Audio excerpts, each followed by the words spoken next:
বাচ্চারাই বেশিরভাগই তারা বাংলাটাই ভালোভাবে জানে না। ভালোভাবে শুদ্ধ বাংলা তারা একদমই জানে না। বাংলা ভাষা বলতে গেলে তাদের মধ্যে আঞ্চলিক একটা টান চলে আসে। এই জিনিসটা অ্যাকচুয়ালি একটু আপনার বাড়ি কোন জায়গায়? আমার কাছে ছিল হ্যাঁ রোডবুতে সোনারঘাটের বোঝানো তো সুন্দর হয় সঙ্গে বুঝলাম না আমার কালামে বলে কথা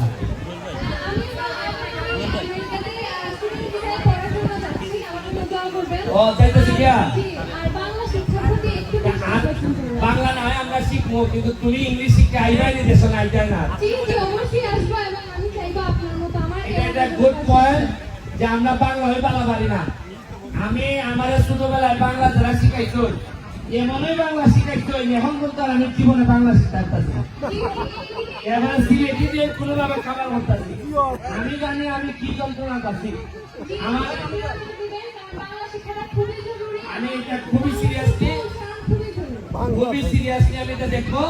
তোমার এই কথাটা আমি নোট করলাম। বাংলা শিক্ষার জন্য যা যা লাগে রবীন্দ্রনাথ বলে গেছিলেন যে আগে বাংলা শিক্ষার গাঁথনি তারপরে ইংলিশের পত্র। আমি এটা সিরিয়াসলি দেখবো এবং আমি আশা করি যে টিচারদের মধ্যে যারা আছেন আমাকে হেল্প করবেন বাংলার বিষয়ে। আমি চেষ্টা করবো এটা সহযোগিতা করার জন্য। ধন্যবাদ তোমার। Thank you.